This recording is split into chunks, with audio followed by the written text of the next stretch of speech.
नमस्ते। Thank you. Thank you all dear friends. और बिल्कुल ठीक बात है। प्रकृति अगर हम जांच लेते हैं तो उसके बाद हम 50-60% तो हेल्दी रह सकते हैं। और वैसे भी हमें प्रकृति अगर हम ना भी पढ़े तो भी हम कुछ कुछ अपने बारे में जानते हैं कि मैं अगर ठंडा खाऊंगा तो मुझे मेरा गला खराब हो जाएगा, है ना। अगर मैं कच्चा खाऊंगा तो मेरे को डाइजेस्ट नहीं होगा ना। अगर मैं बिना टाइम से खाऊंगा तो वो मेरे को डाइजेस्ट नहीं होगा। तो कुछ कुछ प्रकृति हम जानते हैं। लेकिन अभी मेरे को एकदम से कुछ और भी बात आई है एकदम से कि जैसे जो नक्षत्र होते हैं, है ना। जैसे जो हमारे 27 नक्षत्र हैं, और 27 नक्षत्र में जैसे पहला नक्षत्र अश्विनी का होता है ना।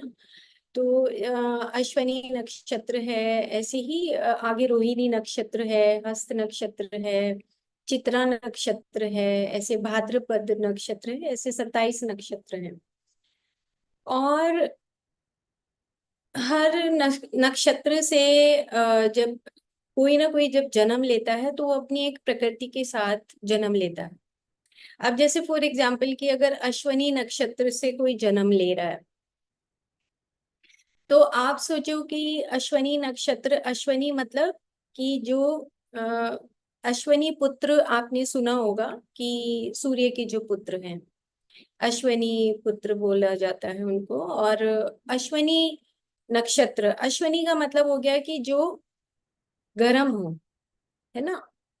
अब वो एक ऐसा गर्म नक्षत्र है जहां से जो जन्म लेकर इस धरती पर आएगा उसकी प्रकृति कैसी होगी। आप देखिए कि उसकी प्रकृति खुद में गर्म होगी, है ना। वो पित्तज प्रकृति का होगा ना। इसी तरह अगर हम किसी दूसरे नक्षत्र की बात करते हैं तो वो एक नक्षत्र है जैसे रोहिणी नक्षत्र है। वो रोहिणी नक्षत्र थोड़ा ठंडा होता है तो वहां से जो जन्म लेगा उसकी प्रकृति कैसी होगी, या तो वो कफज होगी या वो वातज होगी। तो इस तरीके से जो प्रकृति है वो हमारी हम उस प्रकृति, हमारी जो पीछे की जो हमारी प्रवृत्तियां होती हैं उसके माध्यम से ही हम जब इस लाइफ में जन्म लेते हैं, जब हम जन्म लेते हैं तो हमारी वो प्रकृति बोली जाती है। और आयुर्वेद उसको बोलता है कि आपके 3 दोषास, जो हमने पिछली बार बात की थी खाने के साथ, कि ये वात को बढ़ाएगा, ये पित्त को बढ़ाएगा, ये कफ को बढ़ाएगा, वहीं से बात आई कि प्रकृति कैसे जांचेंगे। तो वात दोष, पित्त दोष और कफ दोष। अब हम बोलते हैं कि वात प्रकृति, पित्त प्रकृति, कफ प्रकृति। अब ये आती कहाँ से है, ये हमें देखना है कि ये हमारी कैसी प्रकृति बनती है। तो बचपन से ही आपने देखा होगा कि कुछ बच्चे होते हैं जो थोड़े मोटे होते हैं, कुछ बच्चे होते हैं जो पतले होते हैं, कुछ बच्चे होते हैं कि जिनको हम पतला और मोटा तो नहीं मान सकते, लेकिन कुछ बच्चे होते हैं जो बड़े एक्टिव होते हैं और गुस्से वाले होते हैं, है ना। कुछ बच्चे होते हैं जो बड़े चंचल होते हैं। कुछ बच्चे होते हैं जिनको जो एक बार बिठा दो होमवर्क करने के लिए तो होमवर्क करके ही उठते हैं। और कुछ बच्चे ऐसे होते हैं जिनको होमवर्क करने के लिए बिठाओ तो 4 बार उनको बोलना पड़ता है कि अभी तुम यहीं बैठो, अभी तुम नहीं उठोगे, तुम अभी पहले अपना होमवर्क खत्म करो। कुछ बच्चे होते हैं जो खाना खाते हैं और खाना खाने के बाद फिर से उठ उठ के भाग जाते हैं। कुछ बच्चे होते हैं बहुत तरीके से खाना खाते हैं, है ना। और कुछ बच्चे होते हैं बहुत ऑर्गेनाइज्ड होते हैं। कुछ बच्चे होते हैं जो बिल्कुल ऑर्गेनाइज्ड नहीं, जिनको ऑर्गेनाइजेशन पसंद ही नहीं है ना। तो ये जो प्रकृति है ये हमारे खुद फिजिकल लेवल पर भी और हमारे मेंटल लेवल का, यानी कि जो फिजिकल है, जो भौतिक है, और उसके साथ उसका जो खाने पीने का तरीका है, जो फिजियोलॉजिकल, फर्स्ट फिजिकल, दूसरा फिजियोलॉजिकल, कि उसका खाने की प्रकृति कैसी है वो ऑटोमेटिकली हमें पता लग जाता है ना। और उसके बाद फिर आ गया हमारा साइकोलॉजिकल और हमारा टेम्परामेंट यानी कि बिहेवियर। तो 3 तरीके से हम प्रकृति को जांचते हैं कि हम दूर से अगर किसी को देखते हैं तो थोड़ा मोटा लगता है, तो हमें लगता है कि वो कफ प्रकृति का है, यानी कि जिसके अंदर वाटर और अर्थ एलिमेंट यानी कि जल और पृथ्वी तत्व की अधिकता होती है ना। और किसी किसी को देखते हैं बहुत थिन होता है, तो हम देखते हैं कि उसके अंदर वायु की अधिकता होती है। और कोई कोई किसी किसी के अंदर उसका जो सांवला रंग होता है और मीडियम हाइट होती है, उसका बोलने, उसकी आंखों में शाइन होता है, तो वो पित्त प्रकृति का होता है। तो इस तरीके से हम ये देखते हैं कि जो प्रकृति है वो हमारी इनहेरिट जो हमारी क्वालिटीज होती हैं, उसके बेसिस पे ही हम प्रकृति को जांचते हैं। अब मैं एक एग्जांपल देती हूँ, जैसे कि अभी जो हमारा यूएसए में जो एफडीए है, मतलब कि food and drug administration act है, वहाँ पे जो डिपार्टमेंट है, वहाँ पर जब मैं एमडी कर रही थी तो एचआईवी के जो पेशेंट होते हैं उनको एक एआरटी मेडिसिन दी जाती है। तो ये देखा कि जो एआरटी मेडिसिन होती है जो एचआईवी के पेशेंट्स को देते हैं, वो सारी बीमारियों के लिए देते हैं। किसी को खांसी हो गई, बुखार हो गया, लूज मोशन लग गई, वेट लॉस हो गया, इन्फेक्शन हो गया, स्किन डिजीज हो गई, तो उनके कॉम्बिनेशन की एक टेबलेट आती है जिसको एआरटी बोलते हैं। अब वो अगर सबको हम किसी को बिना प्रकृति के जांचे अगर उस टेबलेट को दिया जा रहा है, तो उसके साइड इफेक्ट भी देखे गए। और उसके साइड इफेक्ट से ये देखा कि जो प्रकृति वातिक प्रकृति के लोग हैं उनको वो टॉलरेंस नहीं है, वो इतनी हैवी डोज को टॉलरेट नहीं कर पाते। तो ये देखने के बाद अब वहां पर जो यूएसए है, वहां पर इस तरह की वर्किंग हो रही है कि टेबलेट के साथ साथ उनकी जीनोटाइप और फिनोटाइप यानी कि प्रकृति को जांचा जा रहा है। अभी ये शुरू हो चुका है। जो आयुर्वेद आज से 5,000 साल पहले बता चुका है कि प्रकृति के अकॉर्डिंग हमारा खाना होना चाहिए, प्रकृति के अकॉर्डिंग ही हमारी मेडिसिन हम लोग देते हैं। तो प्रकृति जांच एक ऐसी चीज है कि जिससे हम काफी हद तक, जैसे कि अभी नीता मैम ने कहा कि काफी हद तक हम अपनी कुछ डिसऑर्डर्स को या इम्बेलेंसेस को कंट्रोल कर सकते हैं। जैसे जो वातिक प्रकृति के लोग होते हैं वो, हमने कई बार चर्चा की है, डू डू डू करते हैं, बहुत जल्दी जल्दी करना चाहते हैं हर चीज को। लेकिन वो करना तो चाहते हैं जो वातिक प्रकृति के लोग हैं, लेकिन वो इम्बेलेंस तरीके से करते हैं। मतलब फटाफट, आपने देखा है, मतलब स्कूल के एग्जाम्पल से आप याद रख सकते हो कि जैसे हम कहें कि अरे कौन सबसे पहले, टीचर बच्चे को बोलता है कि पहले सबसे पहले सम कौन करेगा, कौन इसको निकाल के ले आएगा। तो जो वातिक प्रकृति का बच्चा है वो इंटेलिजेंट है, तो वो फटाफट वो निकाल तो लाएगा, लेकिन कहीं वो छोटी मोटी मिस्टेक कर देगा, सबसे पहले टीचर के पास पहुंच जाएगा। तो इसका मतलब ये हुआ, करा तो है उसने, लेकिन कहीं उसने मिस्टेक कर दी। अनप्लैन्ड वे से चलने वाले होते हैं जिनकी वातिक प्रकृति होती है। अब जो पैतिक प्रकृति के लोग होते हैं वो इंटेलिजेंट तो होते हैं, लेकिन उनको ये पता है कि इंटेलिजेंट होते हैं, लेकिन उनके धीरे धीरे उनके अंदर फिर थोड़ा सा ईगो आने लगता है कि अरे मैं तो पूरी क्लास में सबसे ज्यादा इंटेलिजेंट हूँ, और मेरा एक नंबर भी अगर कट जाएगा तो बिल्कुल हंगामा कर देते हैं अगर कोई एक नंबर कट जाता है ना। तो इस तरीके से हम प्रकृति को पहचानते हैं। तो मैंने स्लाइड्स बनाई हैं ताकि हम एक एक चीज को बिल्कुल सिस्टमेटिकली जाकर उन स्लाइड्स के माध्यम से सबसे पहले हम देखें, और उसके बाद फिर हम चर्चा करेंगे। ओके, तो हम सबसे पहले स्लाइड के ऊपर आते हैं।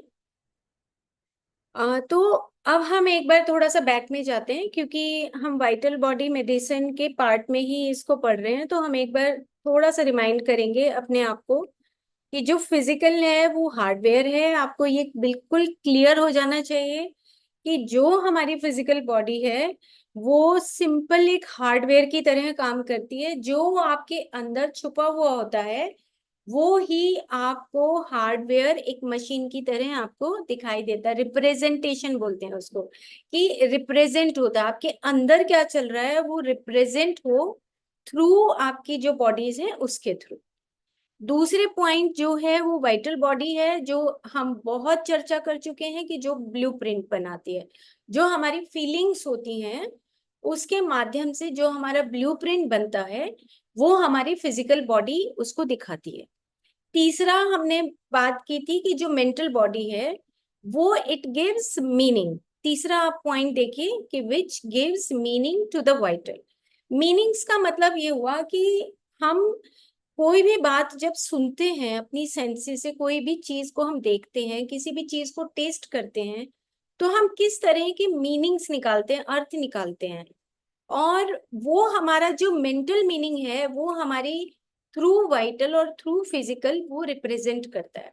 कभी कभी हम दुखी होते हैं, कभी कभी हम नाराज होते हैं, कभी कभी हम खुश होते हैं। किसी तरह के भी जो भी मीनिंग हमारे अंदर थॉट प्रोसेस में चल रहा होता है वो हमारी मेंटल बॉडी होती है। और जो फोर्थ बॉडी है वो है हमारी सुप्रा मेंटल मेंटल इंटेलेक्ट बॉडी होती है। ये कॉन्टेक्स्ट होता है जिसको हम कॉजल बोलते हैं, कि कारण शरीर क्यों। अब ये जानना बहुत जरूरी है, इसीलिए मैंने ये स्लाइड लगाई कि जब हम आगे प्रकृति पढ़ेंगे कि हम कहाँ पर अपनी हैबिट्स को स्टोर करते हैं, और उन हैबिट्स को स्टोर होने की वजह से वो किस कॉन्टेक्स्ट में हम बात करते हैं, तब हमारी सुप्रामेंटल बॉडी पता लगता है कि किस तरह की चीजों को इकट्ठा करके। और इस लाइफ में हमें सुप्रामेंटल बॉडी, जो कॉजल बॉडी जिसको हम कारण शरीर बोलते हैं, उसके माध्यम से ही हमारी सारी बॉडीज वर्क करती है। और जो लास्ट बॉडी है वो ब्लिस बॉडी है, जो अनलिमिटेड है, वो हमेशा हायर कॉन्शियसनेस से कनेक्ट होती है। तो ये हम मोटे मोटे तौर पे पिछले एपिसोड्स में हम इसको जान चुके हैं। अब हम आगे चलते हैं कि आखिर ये जो प्रकृति है ये आती कहाँ से है। तो इसमें जो doshas are byproduct of more subtle vital qualities. मतलब कि जो हमारे अंदर, जो हमारी सटल यानी कि सूक्ष्म जो हमारी फीलिंग्स होती हैं, हमारे विचार होते हैं, उसी के बायो प्रोडक्ट को हम दोषाज बोलते हैं, दोष बोलते हैं। जैसे बार बार काम करना, अभी बात की थी कि जैसे जो वात प्रकृति के लोग होते हैं वो बहुत जल्दी जल्दी काम करते हैं। तो अब हमें ये सीखना है कि जो लोग जल्दी जल्दी काम करते हैं वो क्या उनको जल्दी काम करना चाहिए, उनको बैलेंस्ड वे में काम करना चाहिए। अगर वो बहुत फास्ट काम करेंगे तो उनकी बात बढ़ जाएगी। जैसे और एग्जांपल देते हैं इसको, कि जैसे मेरा जो बॉडी है वो कफ वातज है।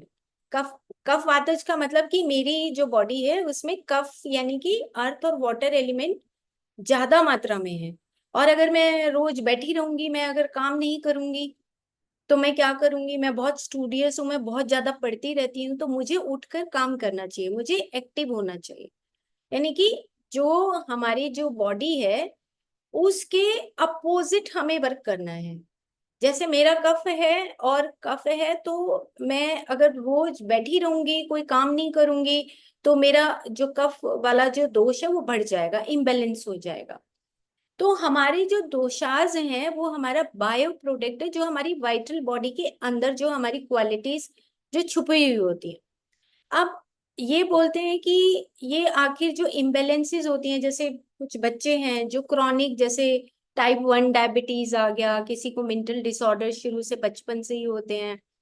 तो ये सारी जितनी भी हमारी सफरिंग्स हैं या हमारे चैलेंजेस हैं या हमारे जो डिसऑर्डर्स हैं, ये हमें बचपन से ही पता होने लग जाता है। जैसे मैं फिर से अपना एग्जांपल दे रही हूँ कि अगर मैं बैठी रहूंगी तो मैं मोटी हो जाऊंगी, या मैं ज्यादा खाऊंगी तो भी मैं मोटी हो जाऊंगी, क्योंकि मेरी प्रकृति में कफ यानी कि जो अर्थ एलिमेंट है और वाटर एलिमेंट है वो ज्यादा है, इस वजह से। तो ये क्वालिटीज बता दी, वाइटल जो क्वालिटीज हैं ये वात, वायु और तेजस और ओजस। तेजस मतलब फायर, वात मतलब कि जो एयर एलिमेंट है, और ओजस मतलब कि जो हमारे पास अर्थ और वाटर एलिमेंट है। लेकिन ये कहाँ से आते हैं, ये री इनकारनेशन, जैसा आप करेंगे वैसी ही वाइटल बॉडी बॉडी के अंदर जो एनर्जीज होती हैं वैसा ही हमारा अट्रैक्शन होता है।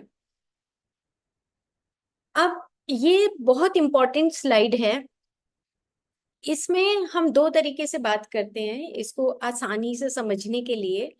कि जो स्टिमुलाई है यानी कि जो आप बाहर देखते हो, कुछ भी आप सुनते हो, कुछ भी आप एक्सपीरियंस अपनी लाइफ का ले रहे हो, ठीक है, अब उसके बदले में आप किस तरीके का रिस्पॉन्ड करते हो, किस तरह का आपका रिस्पॉन्स आता है।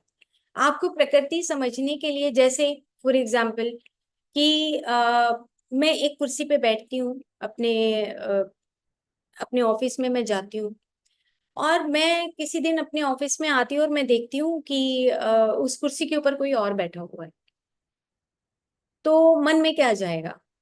मन में ये जाएगा कि मैं किस तरह की प्रकृति की हूँ, तो मेरे मन में जाएगा कि मेरी कुर्सी के ऊपर क्यों बैठा है। एक तो ये जा सकता है। एक ये जाएगा कि हो सकता है ठीक है वो बैठ गया, मैं दूसरी कुर्सी ले लेती हूँ। एक जाएगा कि ये मेरी कुर्सी के ऊपर बैठा ही क्यों, इसको इतनी तमीज नहीं है कि इस कुर्सी के ऊपर इसको बैठना ही नहीं चाहिए था। अब ये हमारी इंटरप्रिटेशन है ना, ये इसको बोलते हैं हम जैसा हमें आगे स्टिमुलाई, जो हम आगे देखते हैं और उसके बदले में हम कैसा रिएक्शन देते हैं। बहुत इंपॉर्टेंट बात है ये समझने वाली कि हम किस तरह का हम रिएक्शन देते हैं, और वो उसी तरह की हमारी ब्रेन के अंदर वो प्रवृत्तियां बननी शुरू हो जाती हैं।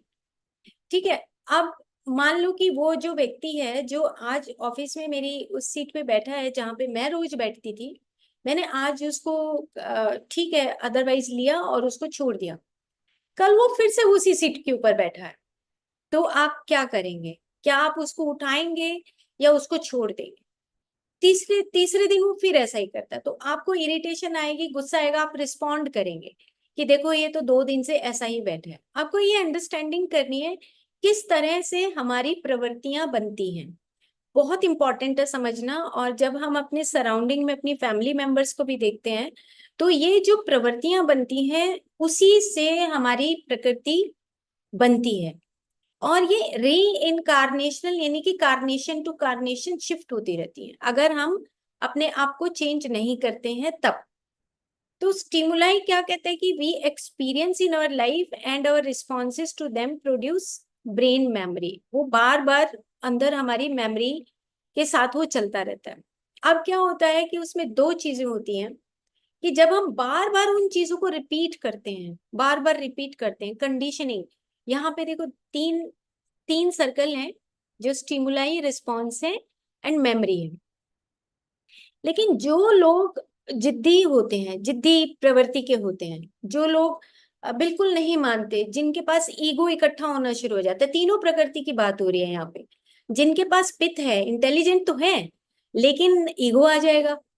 और कुछ ऐसे हैं जो कफ प्रकृति के हैं, वो बिल्कुल जिद्दी होते हैं, बहुत जिद जिद करते हैं, स्टोबर्न नेचर के होते हैं, तो उनके पास भी वो डेवलप होता है कि नहीं नहीं ये मेरी कुर्सी के ऊपर बैठा ही क्यों है। तो ये जो बार बार रिपीटिशन ऑफ हमारी मेमोरी होती है, बार बार हमारा स्टिमुलाई और रिस्पॉन्स है, बार बार हम जिस तरह की चीजों को देखते हैं और उसके बाद हम जिस तरीके से रिस्पॉन्स देते हैं वो हमारी प्रवृत्तियां बननी शुरू हो जाती हैं। और वो प्रवृत्तियां फिर हमारे चारों तरफ हमारी मेंटल बॉडी के अंदर वो ट्रिगर करती हैं, और वो ट्रिगर करने के बाद वो हमारी प्रवृत्तियों में परिवर्तन होने लगता है। अब ये एक लाइफ टाइम की बात है, मतलब आपको ये बात समझनी है कि इनहेरिटेंस का मतलब कि जो हमें जन्म जात उस तरह की प्रवृत्तियां मिली हैं।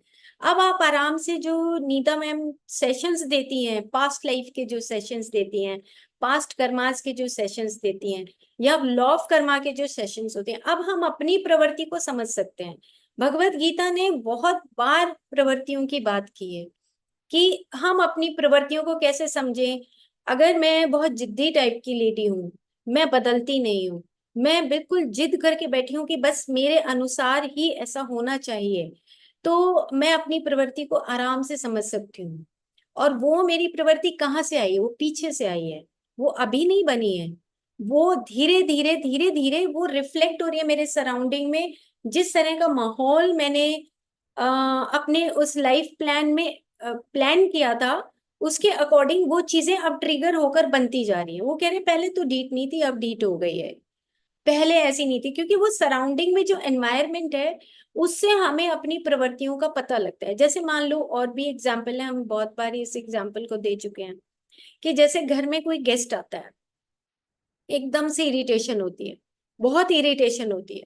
तो वो हमारी एक पर्टिकुलर प्रवृत्ति है, जो प्रवृत्ति अब नहीं, वो शुरू से हमने उस प्रवृत्ति को देखा है कि मेरे अंदर ये प्रवृत्ति इस तरह की आ रही है। और इसीलिए हम इस तरह के सेशंस करते हैं कि हम अपनी उस पीछे से जो चलती आ रही प्रवृत्तियां हैं, हम उसको समझें और उसको तोड़ें, उसको तोड़कर हम आगे बढ़ें। अब ठीक है, हमारी इस लाइफ में ये प्रवृत्ति है, लेकिन अब हमें तोड़ के आगे बढ़ना है। उस प्रवृत्ति को हमें कंटिन्यू नहीं करना, हमें समझना है कि हमारे वात दोषा क्यों है, पित्त दोषा क्यों है, कफ दोषा क्यों है, ये अंडरस्टैंड करना है। नीचे वाले आपने सर्कल में देखा, वो मेमोरी एंटर कर गई। वो पहले 3 सर्कल है, कॉम्बिनेशन है, स्टिमुलाई आया, रिस्पॉन्स आया, मेमोरी बन गई।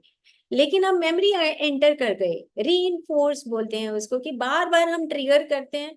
बचपन से हम चीजों को देखते आ रहे हैं। जैसे आपने कन्वर्सेशन विद गॉड में हिटलर की स्टोरी पढ़ी होगी, 2nd वॉल्यूम में नील डोनाल्ड के लिखा, कि हिटलर को बचपन में बहुत पीटा जाता था। तो वो इतना ढीठ हो गया, वो कहते हैं मार लो कितना ही, मैं तो बड़ा होके बदला लूंगा। उसके अंदर था, वो बाहर नहीं था। उसके बार बार वो उसको पीटते थे, तो उसकी एक वो उसको उसके अंदर वो रखने लगा सब चीजों को। जब बड़ा हुआ तो उसने सबके साथ बदला लेना शुरू किया।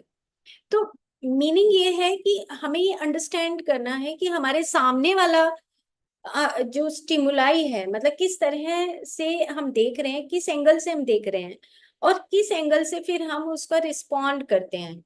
हमारी प्रवृत्ति कैसी है? अगर कोई गेस्ट आता है तो हम इरिटेट होते हैं, या कोई गेस्ट आता है तो हम खुश होते हैं, गेस्ट आता है तो हम उसको खाना खिलाते हैं, गेस्ट आता है तो हम उसको खाना नहीं खिलाते हैं, या हम कितनी जल्दी इरिटेट होते हैं। ये सब चीजें हमारी पीछे से चलती आ रही उन प्रवृत्तियों के ऊपर ही डिपेंड करता है। हमारा बिहेवियर, हमारा टेम्परामेंट, हमारी स्किन, हमारी बॉडी का शेप, हमारी आंखों का शेप, हमारी नाक का शेप, हमारे हाथों का शेप, ये सब उस प्रकृति के ऊपर ही डिपेंड करता है जो हम पीछे से लेकर आए। तो इन्होंने क्या कहा कि नीचे से जो 2nd पैराग्राफ है, inheritance of these modifications of mind from previous lifes, these are called the karmas. ये हम जैसे जैसे हम कर्म अब करते जा रहे हैं, वैसा वैसा हमारे चारों तरफ जो सॉफ्टवेयर है हमारी बॉडी का, उसके अंदर ये सब फीड हो रहा है। हमारी अपने आप ही वो प्रोपेंसिटीज, जो प्रवृत्तियां हैं, वो बनती जा रही है। ओके, तो ये हमें समझना है कि जो हमारा सामने वाला अ, जो स्टिमुलाई है, यानी कि जो जिसकी वजह से हम रिस्पॉन्ड करते हैं, उसमें हमारी प्रवृत्ति किस तरह की है, वो ऑटोमेटिकली हम सब जानते हैं। हम अपने अंडर, हमारी डीप कोर में हम सबको अंडरस्टैंडिंग है कि किस तरह की हमारी प्रवृत्ति है। और वो बैक से शुरू होता है कि हम साइकोलॉजिकल जो हमारा बिहेवियर है, हमारा टेम्परामेंट है, वहां से शुरू होके उसके बाद वो फिजियोलॉजिकल, जैसे मैं जलती रहूं, जेलस फील करूं, मैं बिल्कुल जलती भुनती रहूं, कोई बहुत मेरे से आगे निकल गया है तो मेरे को अंदर से जेलस का भाव आ रहा है, मेरा उसी का जो भाव है वो मेरी फिजियोलॉजी के ऊपर भी पड़ेगा। और फिजियोलॉजी के ऊपर पड़ेगा तो वैसा ही मेरी फिजिकल एक्टिविटी में भी वो आ जाएगा। तो ये सब कनेक्शन है उस प्रवृत्ति को समझने का, उस प्रकृति को समझने का। अब ये जो प्रकृति है कहाँ से आई? अब हमें ये बात समझ आ गई कि जो जो चीजें हम अपने अंदर, हमारी वात पित्त कफ दोष के अकॉर्डिंग जो स्टोरेज हम साथ में लेकर आए हैं, और हमारे सराउंडिंग में जो एनवायरनमेंट है वो हमें कैसे ट्रिगर करता है। वो कई बार होता है कि कुछ बच्चे आपने देखे होंगे अपने घर में कि पहले वो बड़े शांत होते हैं, लेकिन जैसे वो बड़े हो जाते हैं उनका बिल्कुल टेम्परामेंट चेंज हो जाता है, बिल्कुल चेंज हो जाता है। तो वो क्यों चेंज होता है? क्योंकि उसको जो सराउंडिंग का एनवायरनमेंट मिलता है वो उससे ट्रिगर होने लगते हैं। वो जैसे जैसे ट्रिगर होंगे वो रियल उनकी पिक्चर बाहर आने लगेगी। वो घर में हो सकता है कि कुछ थोड़े से दबे हुए हों, लेकिन जैसे ही वो बाहर जाएंगे उनका रियल पिक्चर बाहर आएगा। वो ट्रिगरिंग होगी तब पता लगेगा कि वो इसकी जो प्रकृति है वो पैतृक नीति, इसकी प्रकृति जो है वातज। इसलिए बहुत सारे क्वेश्चंस पूछे जाते हैं जब हम प्रकृति की जांच करते हैं, तो उसमें क्वेश्चंस पूछते हैं कि भाई आप कितने बजे सोकर उठते हो, आपके घर में कौन कौन है, आप बड़ों के साथ आपका बिहेवियर कैसा है, बहुत सारे क्वेश्चंस स्टेप बाय स्टेप पूछा जाता है, और उसकी जेस्चर्स को और फेस को देखकर भी हम पहचानते हैं कि कौन सी उसकी प्रकृति है। तो जैसे फर्स्ट जो लिखा है कि फंडामेंटल क्रिएटिविटी या डू बी, जो तेजस वाले, जो पित्त वाले लोग होते हैं, पित्तज, आगे समझेंगे हम धीरे, बस इतना सा याद कर लीजिए कि जो तेजस होता है, जो फायर एलिमेंट, जैसे हमने बात की, फायर का मतलब आपको पता ही है कि जो ट्रांसफॉर्मेशन, जो प्यूरिफाई करे किसी चीज को। अब कुछ बच्चे हैं जो इंटेलिजेंट होते हैं, जिसको हम बोलते हैं इंटेलिजेंट, कुछ बच्चे होते हैं जो हार्ड वर्कर होते हैं, है ना। अब जैसे मैं हार्ड वर्कर हूँ, लेकिन मैं इंटेलिजेंट नहीं हूँ, मैं हार्ड वर्कर हूँ, मैं बार बार उस चीज को पढ़ती हूँ, अंडरस्टैंड करती हूँ, डीपर लेवल पे जाती हूँ, उस बेसिक चीज को, मैं फंडामेंटल चीज को समझती हूँ। तो मेरी जो प्रकृति है वो कफ वातज है। पित्त मेरा मेरा वीक है, लेकिन जो पित्तज लोग होते हैं वो फटाक से इंटेलिजेंट होते हैं, चीजों को समझ लेते हैं। लेकिन जैसे ही वो समझते हैं, उनके पास वो ईगो आने लगता है, अपने भाई को या बहन को चीजों को दिखाते नहीं है। और आगे क्लियर होगा थोड़ा थोड़ा। तो इगोइज्म आने लगता है, जो तेजस लोग होते हैं, जिनके पास ज्ञान ज्यादा बढ़ जाएगा, उनके पास ऑटोमेटिकली ईगो आ जाएगा। जो सिचुएशनल क्रिएटिविटी, फंडामेंटल क्रिएटिविटी का मतलब ये भी होता है कि आप ये समझिए कि वो बहुत जल्दी शिफ्ट करते हैं, एक चीज सीख ली, फिर नई चीज सीखते हैं, फिर नई चीज सीखते हैं, फिर नई चीज सीखते हैं। सिचुएशनल क्रिएटिविटी यानी कि जो वात के लोग होते हैं, वायुवात प्रकृति के लोग होते हैं, वो बहुत फ्लक्चुएटिंग होते हैं। वो सिचुएशनल क्रिएटिविटी के लोग होते हैं कि जैसे किसी चीज को एडजस्ट करना, वो एडजस्ट कर लेते हैं, अच्छा ठीक है उसके साथ हम ठीक है ओके चलेगा। वो एडजस्टमेंट करने वाले होते हैं, जो चीज जहाँ पे जिस सिचुएशन में है, उस सिचुएशन में वो नई नई चीजों को इन्वेंट कर लेते हैं। एक होता है कंडीशन बिहेवियर होता है, जैसे कि कंडीशन बिहेवियर होता है कि जैसे कहो फॉलोवर होते हैं, जैसे जो ज्यादातर जो इन्फेंट और बेबी सोल्स होती हैं, वो कंडीशन बिहेवियर के लोग होते हैं, जो फॉलोवर होते हैं। जैसे जो इनर्शिया होता है जिनके पास, जो कफज प्रकृति बोला जाता है, जो कफ, जो वाटर और अर्थ एलिमेंट जिनके पास ज्यादा होते हैं, इनर्शिया जो स्लगिश होते हैं, और वो फॉलोवर टाइप माने जाते हैं कि अच्छा जिस अभी उठो और नहा लो तो नहा लेंगे, कहीं ये खा लो तो खा लेंगे। वो फॉलो करते हैं चीजों को, लेकिन अपनी बुद्धि से काम नहीं करते ज्यादा। तो इस तरीके से तीन तरह की जो प्रकृति है वो बताएगी, लेकिन ये टू टू भी हो सकती है, तीनों भी बैलेंस्ड हो सकती है। वात, जैसे मैं अपना बता रही हूँ कि कफ वातज है, जैसे नीता मैम है और उनका मैं देखती हूँ तो वात पित्तज है वो। तो वात का पोर्शन और रेशो और पित्त का रेशो है। तो इस तरीके से हम अपनी प्रकृति को, अभी और आगे आएगा तो हम और थोड़ा सा और डिटेल में देखेंगे।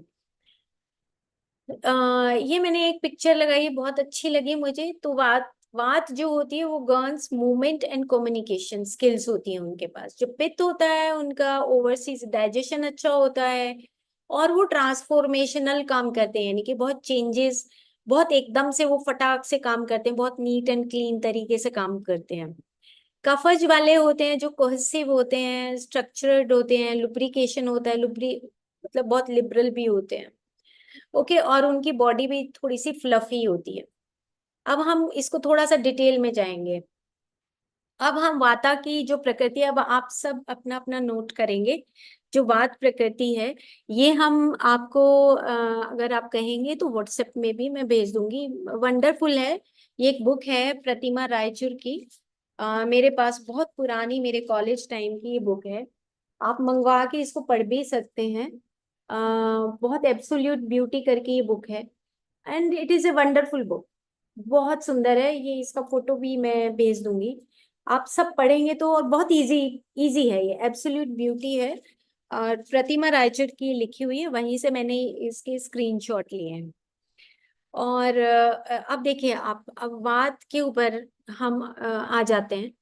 और जर्नल जो एट्रीब्यूट्स हैं, आप देख रहे हैं कि जो जर्नल चीजें जिनके पास कुछ पोर्शन में बात होगा, वो आप देखिए कि ड्राई है, मोबाइल, रफ, कोल्ड, जैसे जो उनकी स्किन होती है वो थोड़ी ड्राई होती है ना, और वो हल्के भी होते हैं।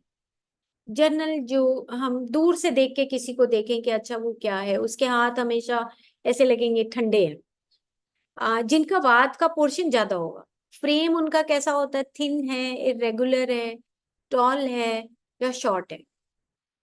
तो उनका जो फ्रेम है वो, बहुत सारी ऐसी गर्ल्स आती हैं मेरे पास ओपीडी में कि मैम हमें ना मोटा होने की दवाई दे दो, लेकिन अब उनकी प्रकृति ही ऐसी है तो वो मोटे नहीं हो सकते। थोड़ा बहुत वेरिएशन हो सकता है लेकिन मोटे नहीं हो सकते वो, अगर वो प्रॉपर वात कॉन्स्टिट्यूशन के पर्सन है तब। Weight hard to gain and easy to lose. अच्छा, मुश्किल से वो वेट को बढ़ा सकते हैं लेकिन बहुत जल्दी घट जाता है उनका। अब आप देखो जिसके पास वायु का जो गुण होगा तो वो किस तरह के कैसे कैसे होगा फेस, उनका कैसा होगा, थिन है, लॉन्ग है, एग शेप्ड है ना, स्मॉल फोरहेड है। अगर उनका वात का पोर्शन रेशियो ज्यादा होगा तब, अगर टू कॉम्बिनेशन में है तब हम ये देखेंगे। उसके बाद जो स्किन है उनकी वो cold, dry, shallow, rough, small pores, thin and prone to premature wrinkles. अब जिनके पास वात अधिकता में है उनको रिंकल्स बहुत जल्दी आते हैं। क्यों? क्योंकि उनका जो ड्राइनेस, जो एयर एलिमेंट है, और एयर एलिमेंट का भी आप ऐसे समझिए कि उनका जो नर्वस सिस्टम है उसके ऊपर ज्यादा इफेक्ट आएगा। क्यों? क्योंकि जो वात है वो हम उसको आयुर्वेद में नर्वस सिस्टम के साथ मानते हैं। हेयर कैसे हैं? वो बहुत फ्रीजी होते हैं, आप जैसे पिक्चर में भी देख रहे होंगे कि बहुत फ्रीजी हेयर हैं, और फोrehead के ऊपर रिंकल आ जाएंगे, साइड में रिंकल्स आ जाएंगे, और हेयर उनके dry, frizzy, thin, course, rough होते हैं उनके हेयर।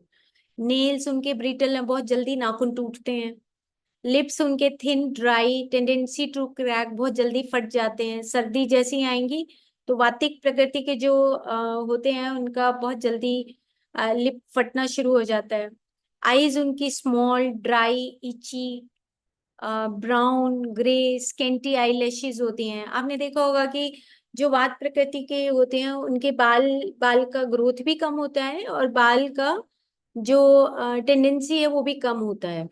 बाल हल्के होते हैं उनके, और बहुत जल्दी गिरते भी हैं, टूटते भी बहुत जल्दी हैं, फ्रीजी होते हैं उनके, बहुत जल्दी उनको स्प्लिट हो जाएंगे, हेड टू हेड हो जाएंगे उनके। नोज उनका लॉन्ग, थिन, क्रुक्ड होते हैं। टीथ उनके ड्राई और अनइवन होते हैं, मतलब जो वातिक लोग होते हैं उनके अनइवन टीथ होते हैं। उसके बाद जो टंग है वो ड्राई, क्रैक्ड है। एपिटाइट उनकी इरेगुलर रहती है, ईट्स स्मॉल क्वांटिटी, फ्रीक्वेंटली खाते हैं, और उनके लिए वो गर्म खाना पसंद करते हैं। और वैसे भी जो वातिक लोग होते हैं उनको खाना गर्म ही चाहिए, उनको ज्यादा ठंडा खाना नहीं चाहिए, क्योंकि वात जो है इम्बेलेंस होने लगती है, वात ऑटोमेटिकली इम्बेलेंस हो जाएगी, विकृति में आ जाएगा। मैंने एक पिक्चर बाद में लगाई भी है कफ प्रकृति के लिए स्पेसिफिकली। और स्टेमिना उनका पुअर होता है, और वो एग्जर्ट कर ज्यादा करते हैं तो वो वीक भी हो जाते हैं, मतलब एग्जर्टिंग मतलब बहुत जल्दी उनको थकावट हो जाती है। स्वेट उनको आता ही नहीं है, ये भी एक शिकायत होती है कि मेरे को बिल्कुल पसीना नहीं आता है। इस तरह के भी पेशेंट्स आते हैं मेरे पास, वो कहते हैं हमें तो बिल्कुल पसीना नहीं आता, हम कैसे पसीना लाएं। और उसके बाद एलिमिनेशन है, मतलब कि उनका जो स्टूल पास है वो बिल्कुल इरेगुलर रहता है, कभी कभी उनको कॉन्स्टिपेशन की शिकायत रहती है, और जो स्टूल है वो भी बहुत स्मॉल क्वांटिटी में आता है। अब अब हम बात करेंगे आगे, जो विकृति की बात आएगी, जो स्लीप है वो भी उनका स्केंटी होता है, बार बार रात को बहुत डिस्टर्ब होते हैं, एकदम से नींद खुल जाती है उनकी। टेम्परामेंट कैसा होता है? फियरफुल है, इंडिसिसिव है, नर्वस हो जाते हैं, एंशियस होते हैं, वरीड होते हैं, और लो टॉलरेंस होती है, टॉलरेंस नहीं होती। अगर उनका वात का पोर्शन, वात का रेशियो अगर ज्यादा है तब, अगर उनके साथ पित्त है, अगर वात के साथ कफ है तो वो बैलेंस कर जाते हैं। अ, बीच में ही मुझे एक चीज और याद आ रही है कि आप ये समझिए कि मैं कई बार अपने अपने एग्जाम्पल से बताती हूँ कि मेरे पास दो गुण हैं, एक कफज हूँ मैं, एक वातज हूँ। मैं कभी कभी तो कफज वाला बिहेव करने लगती हूँ और कभी कभी वातिक वाला बिहेव करने लगती हूँ। तो अब मैं कई बार ये सोचती हूँ कि कफ मेरी पावर है। मैं आराम से बैठ के जब पढ़ती हूँ तो मैं 2-2 घंटे नहीं उठती हूँ। मैं आराम से कोई पीपीटी बनाती हूँ तो नहीं उठती हूँ। और कभी कभी जब मुझे बहुत जल्दी काम करना होता है तो मैं सोचती हूँ बात भी मेरी पावर है। तो हमें मतलब अपने अंदर ये भाव नहीं लाना कि यार देखो मेरे पास कफ है तो वो डल ही होते हैं, है ना, वो मोटे ही हो जाएंगे।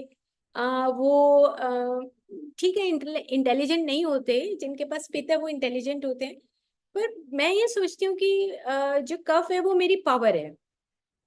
तो सबके पास अपनी अपनी जिसकी भी जो प्रकृति है वो उसकी पावर होती है ना। तो आपको वो पावर के तौर पे समझना है। जैसे पावर का और भी, जैसे अब मान लो कि मैं अगर कच्ची चीजें खाती हूँ, जैसे सैलेड खाती हूँ, तो मुझे सूट नहीं करता, क्योंकि मेरे पास ऑलरेडी वाटर भी है, बेसिक मेरे पास, और अर्थ एलिमेंट भी है, हैवीनेस भी है।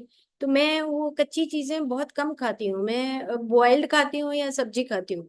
इसी तरीके से अगर चटनी खानी होती है तो फिर मैं सब्जी नहीं खाती, क्योंकि वो दोनों चीजें मेरे फायर एलिमेंट को वीक कर देती हैं।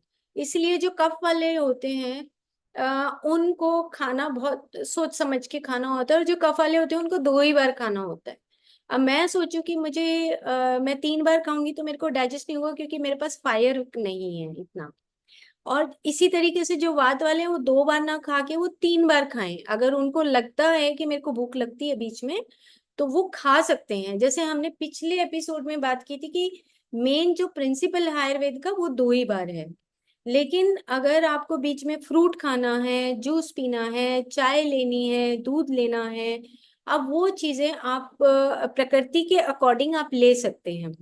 तो कहने का भाव ये है कि जिनका जो कफ प्रकृति के लोग हैं उनके पास अर्थ और वाटर एलिमेंट ज्यादा होने की वजह से उनके पास हैवीनेस ऑलरेडी है। और अगर मैं अब सारी चीजें इतनी हैवी खाने लग जाऊं तो ऑटोमेटिकली मेरा वेट बढ़ जाएगा।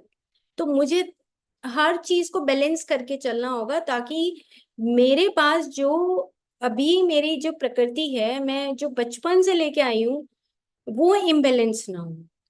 जैसे वातिक जो प्रकृति के लोग हैं वो बचपन से ही उनके पास एक एक पतला होने की जो टेंडेंसी वो उनके पास ऑलरेडी है। और अगर वो लूज कर जाएं, वो बिल्कुल ही कुछ ना खाएं, वो फास्टिंग पे ही आ जाएं, तो लूज कर जाएंगे अपनी प्रकृति को, वो वीक हो जाएंगे। तो वो जो बैलेंस है वो प्रकृति को रखना बहुत इंपॉर्टेंट होता है।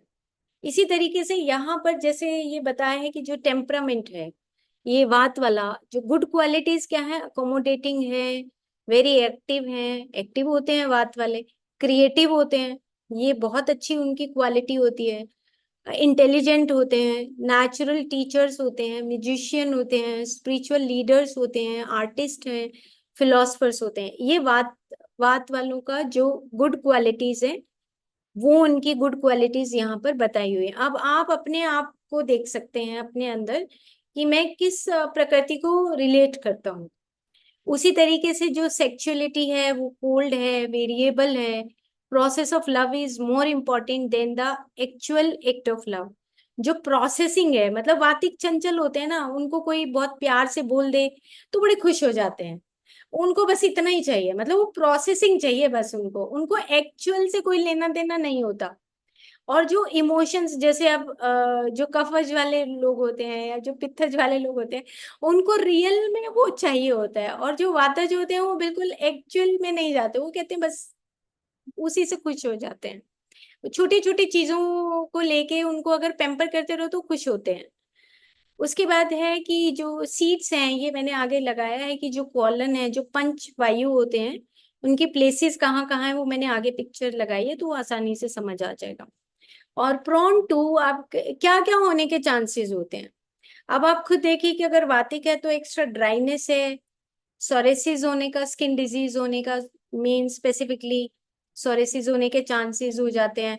डैंड्रफ है, रिंकल्स हैं, कॉन्स्टिपेशन है, और पेन्स, बैक एक, अर्थराइटिस, नर्वस डिसऑर्डर, इंसोम्निया, यानी कि लिटिल बिट जो नर्वस सिस्टम से रिलेटेड जो डिसऑर्डर्स हैं वो होने के चांसेस या पेन होने के चांसेस ज्यादा होते हैं वात वालों को।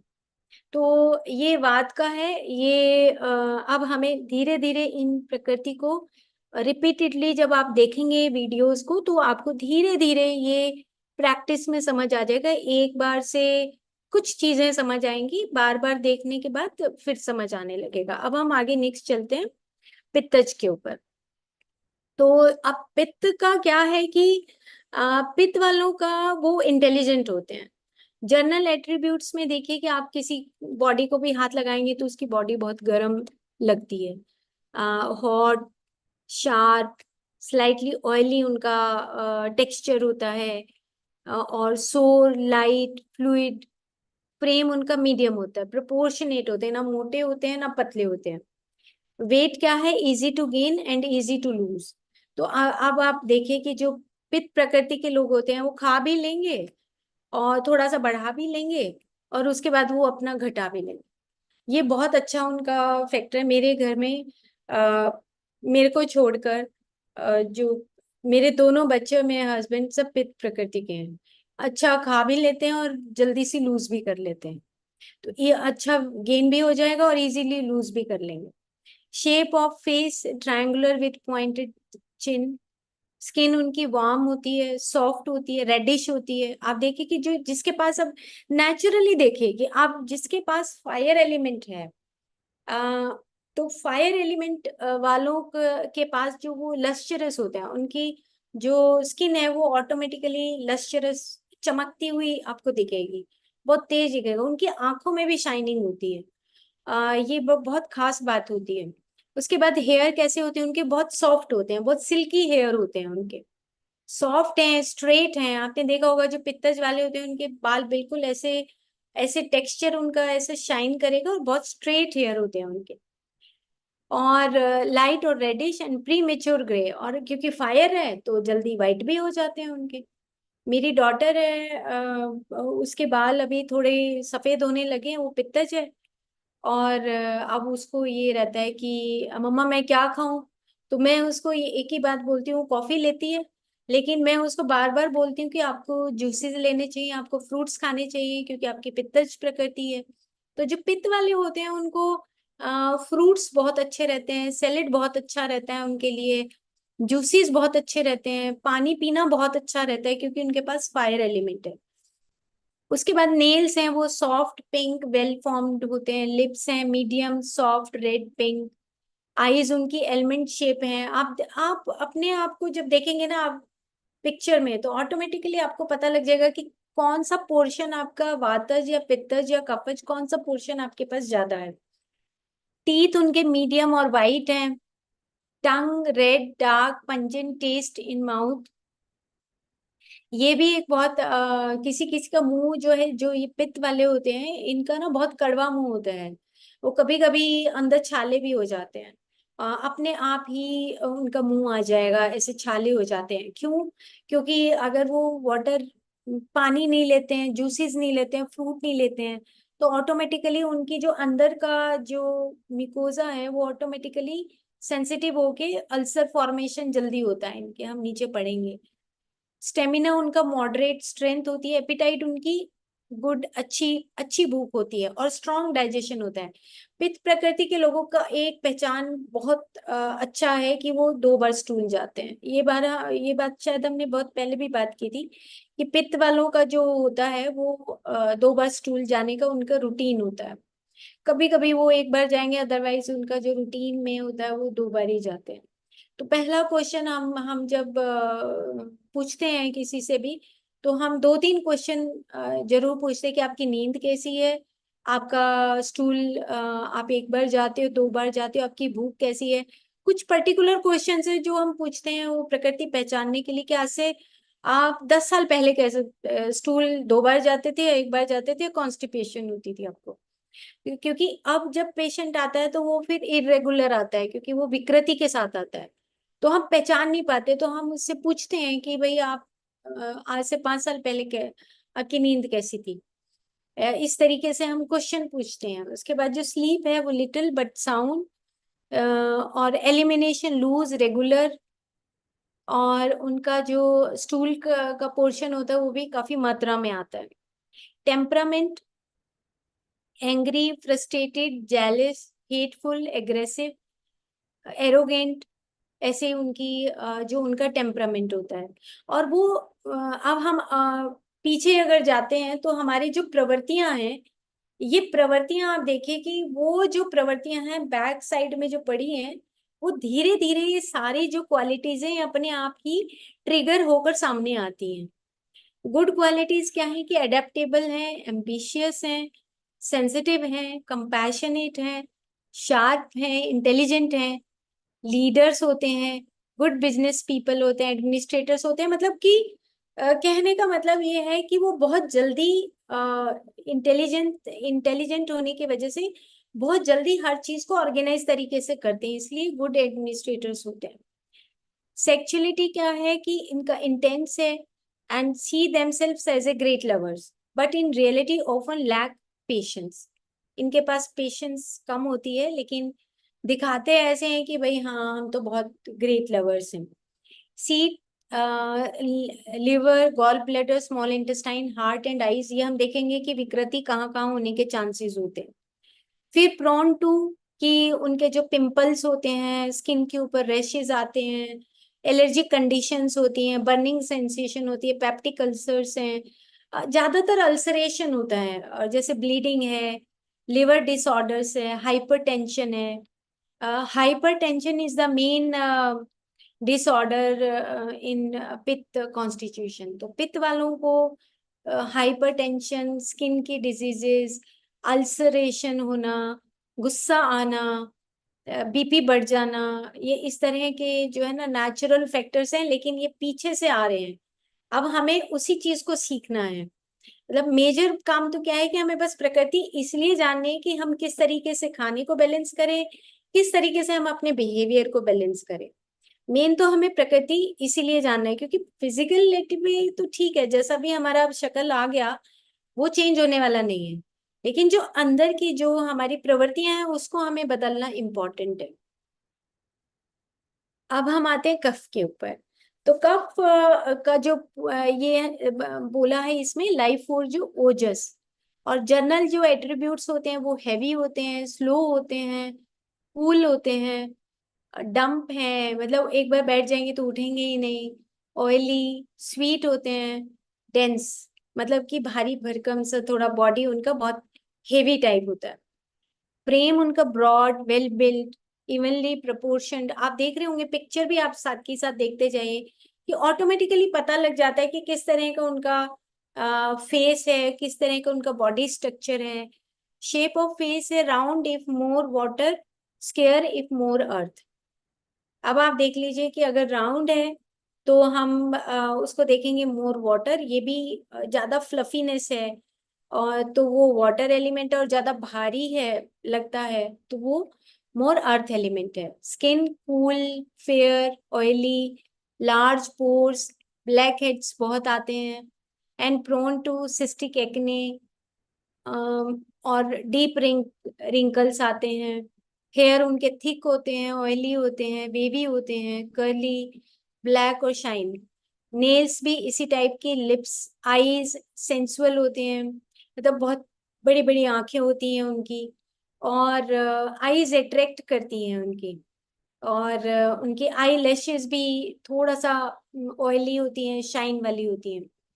टीथ उनके शाइनी, ऑयली, स्ट्रॉन्ग, वाइट। टंग वाइट, स्लिमी। हम टंग भी देखते हैं तो हमें टंग से भी पता लग जाता है। वैसे तो हमें तो हैबिट हो जाती है कि हम जेस्चर से ही पहचान लेते हैं कि कौन सी प्रकृति के आगे सामने जो है कौन सी प्रकृति का पर्सन है।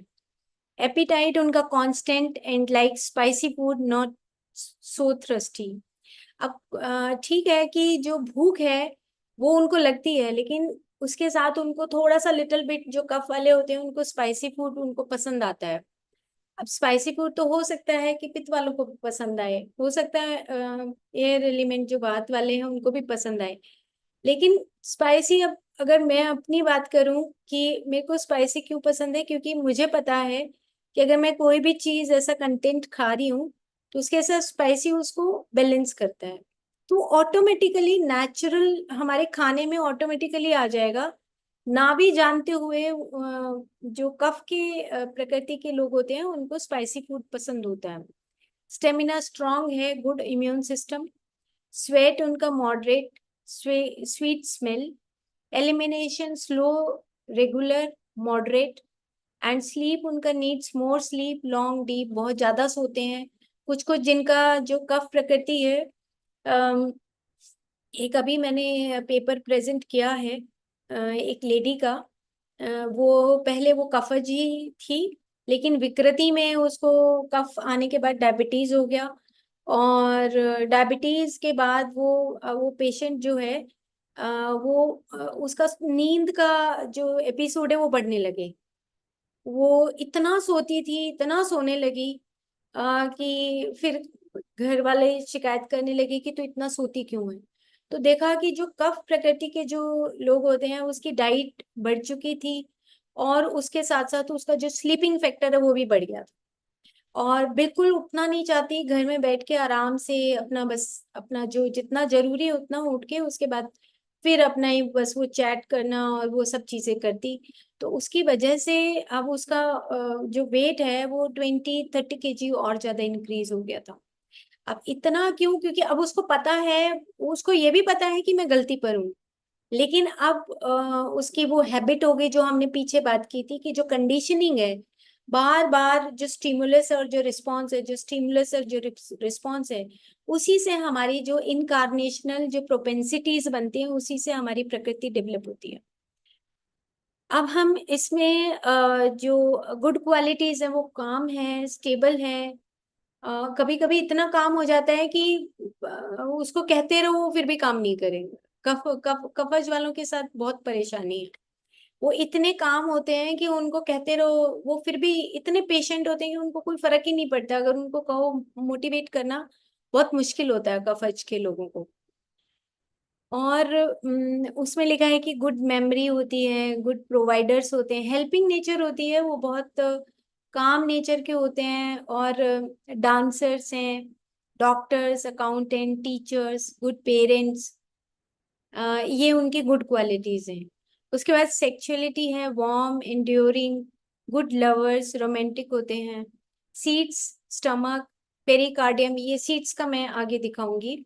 एंड प्रोन टू क्या है कि cystic acne, oedema, swelling. Actually जो कफ प्रकृति के लोग होते हैं, अगर उनका थोड़ा सा भी ओबेसिटी बढ़ता है, तो जो इसमें लिखा है स्वेलिंग, यानी कि ज्यादातर जो प्रॉब्लम है वो ओबेसिटी से लोअर एब्डोमेन में या ब्रेस्ट के एरिया में या हिप एरिया में उनका ओबेसिटी इतना बढ़ जाता है कि उसके बाद उनको डायबिटीज या थायराइड, ये इस तरह की जो कंडीशंस हैं वो ऑटोमेटिकली आ जाती हैं, जो ओबीज होते हैं, जिन जो कफ प्रकृति के होते हैं। और कफ और पित्तज अगर होंगे, पित्त भी होंगे, तो ये सिस्टिक एक्ने आ जाता है, एडिमा होने लगता है। क्योंकि वाटर और फायर एलिमेंट का इम्बेलेंस होना ही होना होता है। तो सबसे जो कॉम्प्लिकेटेड जो प्रकृति होती है वो कफ पित्तज होती है। वो क्योंकि वाटर एलिमेंट को और फायर एलिमेंट को बैलेंस करना बहुत मुश्किल होता है।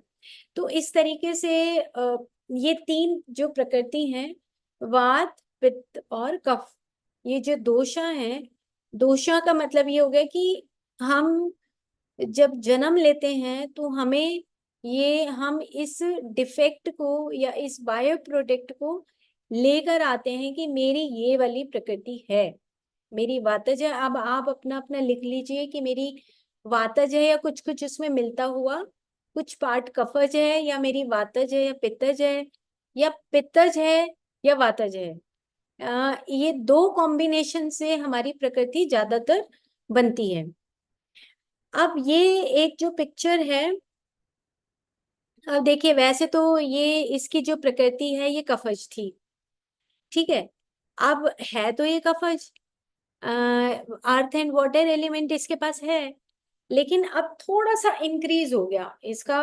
जो अर्थ और वाटर एलिमेंट है, या तो खाने से हो गया, या उसका जो बिहेवियर है, या उसके बिहेवियर से हो गया। अब है तो उसके पास कफ, लेकिन कफ एक बैलेंस्ड वे में है, उसका दोष है, वो कफ दोष की है। लेकिन अब धीरे धीरे वो सोचेगी चलो थोड़ा और खा लूं, थोड़ा और खा लूं, है ना, और थोड़ा खाते खाते खाते खाते उसका इम्बेलेंस होने लगा। अब जैसे ही वो इम्बेलेंस होगा, वो हल्का सा भी इम्बेलेंस होगा, आज आज इम्बेलेंस क्या चल जाएगा। लेकिन अगर रोज थोड़ा थोड़ा खा के वो ज्यादा खा रहा है, ज्यादा खा रहा है, ज्यादा खा रहा है, तो देखो अब आप सेकेंड पिक्चर देखिए कि वो कफ होने के बाद वो बढ़ गया। अब वो कफ होने के बाद अब उसको कैसे बैलेंस करेंगे। अब बैलेंस करने के लिए उसको क्या करना पड़ेगा, अगर किसी के पास अर्थ वाटर एलिमेंट है तो उसको तो खूब रश करना पड़ेगा, भागना पड़ेगा, एक्टिव रहना पड़ेगा, है ना। तो जब हम चक्रों की बात भी कर रहे थे, तो चक्रों में हमने एक चीज तो सीखी है कि जो लोअर चक्रास होते हैं हमारे, मणिपुर से नीचे जो स्वादिष्ठान चक्र है और मूलाधार चक्र है, ये दोनों चक्र हमारे कर्म से संबंधित है, यानी कि कर्मास, यानी कि हमारी क्रिया से संबंधित। और ज्यादातर जो कफज के लोग होते हैं उनको ये जो ओबेसिटी है ये, और या फिर दो जो चक्रास हैं वो उनके ब्लॉक होने के चांसेस होते हैं। क्यों? क्योंकि वो सेडेंटरी हैबिट में आ जाते हैं, और जैसे ही वो आएंगे उनका मणिपुर चक्र भी इफेक्टेड हो जाएगा।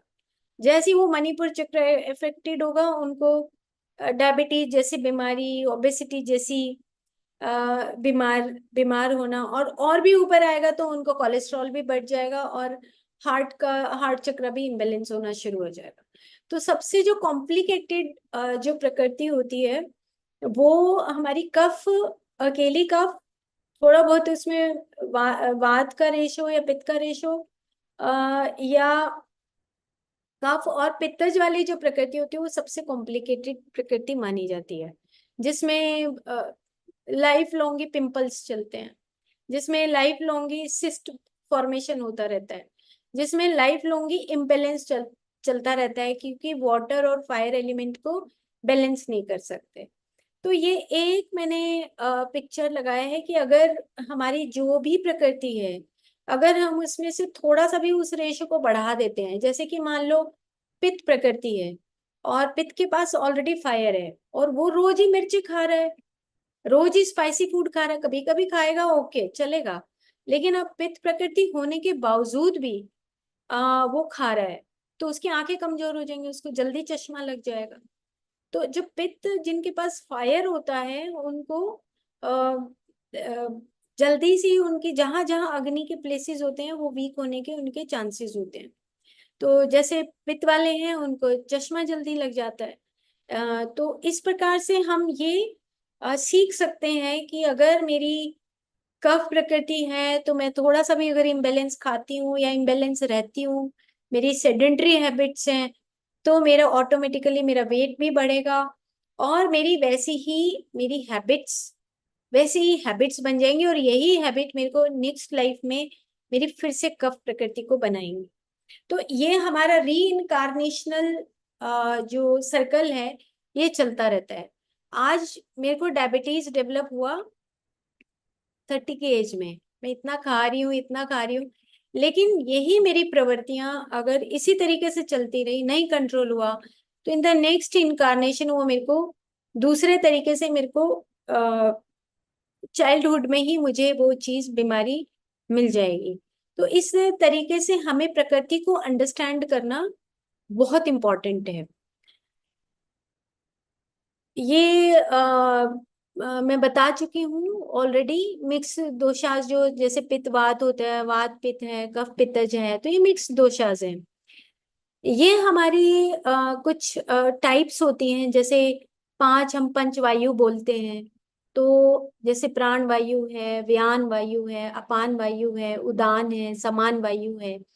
अब जो वात प्रकृति के लोग हैं, अगर उनको कभी कभी, जैसे प्राण वायु अगर हम ऊपर से ही बात करें, तो जो हमारा पूरा नर्वस सिस्टम है, अब कहीं एक फोकस्ड, अगर कहीं पे प्राण वायु इफेक्टेड हो रही है, वात प्रकृति अगर इम्बेलेंस हो गई, वाता इम्बेलेंस हुआ, तो कोई जरूरी नहीं है कि वो वाता इम्बेलेंस, किसी किसी को गैस बनने की प्रॉब्लम आती है, किसी किसी को मेंटल डिसऑर्डर्स होते हैं, है ना, किसी किसी को खाना डाइजेस्ट नहीं होता है प्रॉपर समान वायु, और किसी किसी को हार्ट पेन होता है, किसी किसी को पूरे बॉडी का पेन होता है। तो डिपेंड करता है कि कौन सी बात प्रकृति में जो पंच वायु है उसमें कौन सी वायु उसको इफेक्ट कर रही है अगर वो इम्बेलेंस होती है। सेम इसी तरीके से जो पित्त दोष है, उसमें अगर हमारा कोई एक एरिया बढ़ जाता है, जैसे आप फर्स्ट देख रहे हैं साधक पित्त है, फिर आलोचक पित्त है। जैसे आंख का ज्यादातर हम जनरली देखते हैं कि अगर किसी की जो पित्त प्रकृति है उनको बहुत जल्दी चश्मा लग जाता है। और बचपन से आपने देखा होगा कि किसी किसी बच्चे को बचपन से लेके और वो थ्रू आउट उसको लाइफ रहता है। तो इसका मतलब हमें ये समझ लेना चाहिए कि उसकी पित्त प्रकृति है तो उसको जूसेस देना, फ्रूट खाना, ये उसका मैंडेटरी कर देना चाहिए। ये जैसे आलोचक पित्त है, आंख का पित्त है। किसी किसी को स्किन डिसऑर्डर होता है, जैसे भ्राजक पित्त है। और किसी किसी को रंजक पित्त है, मतलब कि उसको जैसे उल्टी आना, ये या जलन हो जाना या अल्सर फॉर्मेशन हो जाना। इसी तरीके से जो पाचक पित्त है, अल्सर फॉर्मेशन है, या उसको भूख जल्दी लगती है। एक आयुर्वेद में बताया गया है कि भस्मक रोग होता है, जो पित्त प्रकृति के लोग होते हैं उनको भूख ही लगती रहती है, कंट्रोल ही नहीं होता उनसे। फिर उनको बताया जाता है कि आपको घी लेना चाहिए, जो बहुत घी के साथ कुछ आटा भून के लेना बताया गया है। क्यों? क्योंकि फायर एलिमेंट है ना, तो भूख भी बहुत जल्दी लगती है। वो एक बार खाएंगे, दो बार खाएंगे, तीन बार खाएंगे, चार बार खाएंगे, फिर वो सात बार भी खा सकते हैं, क्योंकि वो फायर बढ़ता चला जाता है, एक्सेजरेट करता है, और वेट लूज होता चला जाएगा, वेट घट जाएगा पित्त प्रकृति वालों का।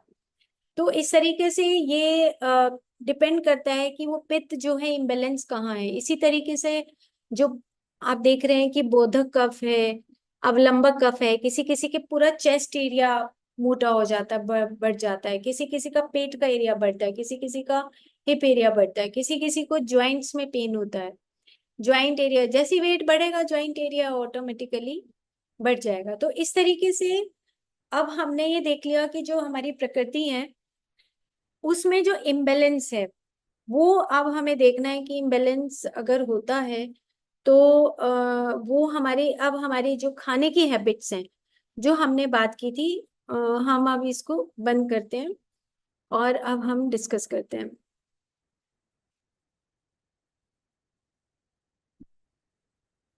तो आई थिंक आप सबको कुछ समझ आया होगा कि प्रकृति के बारे में।